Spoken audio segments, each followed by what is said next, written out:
It is the 2nd of September, and this day in Baptist history, our reading is Another Prisoner for Christ.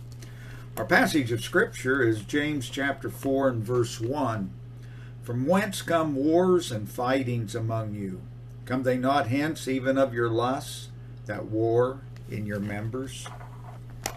With mankind's depraved and fallen nature, war among nations is inevitable. But it is horrendous.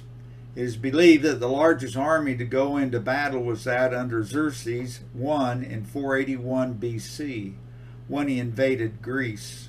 Herodotus estimated the army as consisting of 2,641,000 fighting men.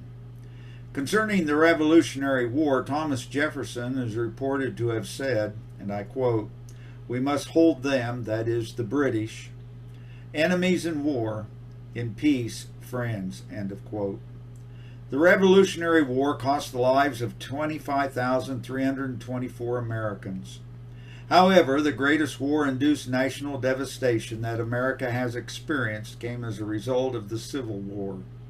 The battlefields were within our own boundaries, and our national population was decimated more than in any other conflict.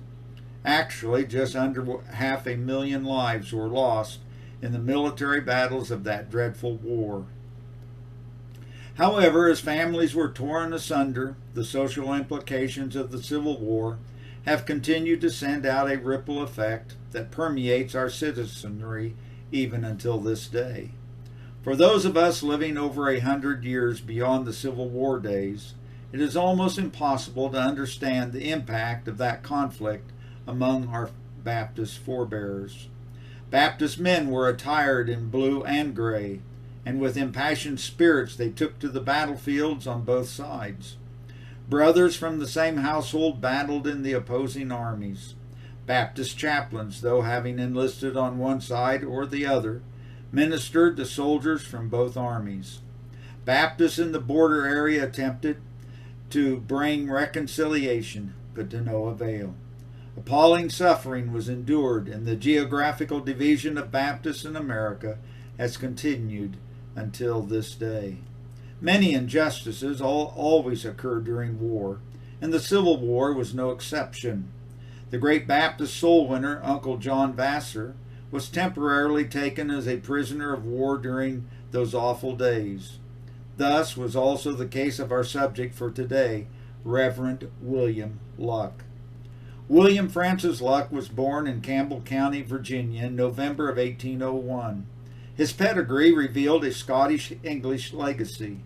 Educational opportunities were scarce in Virginia in those days, and to further complicate the matter, William's father died when the lad was but 8 years old.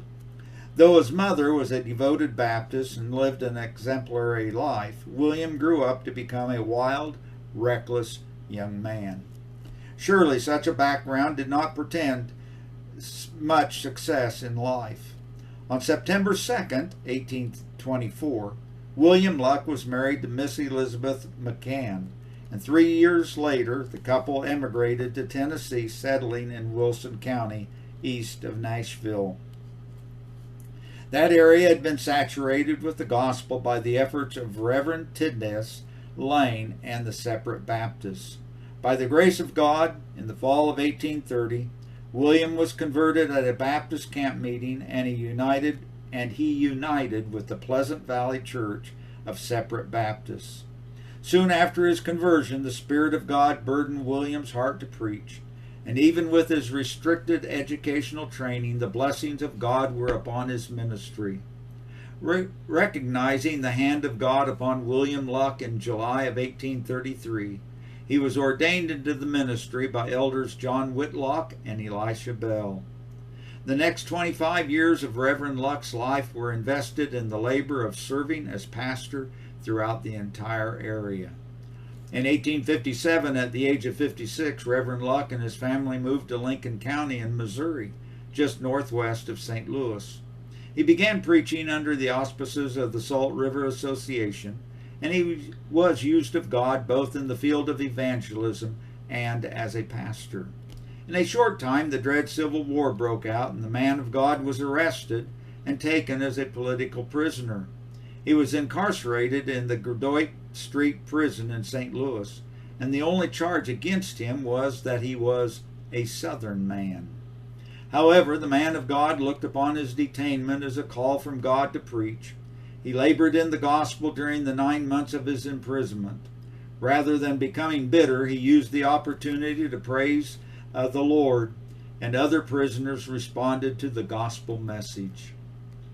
Following a careful review of Reverend Luck's activities, he was finally released from confinement. The man of God, though now of the age of retirement, went back to his labor of love, the work of the ministry. He continued to evangelize and serve as pastor until his health and completely failed him. After about a year and a half of physical suffering, the Lord graciously called his servant home on December 26, 1878. To God be the glory.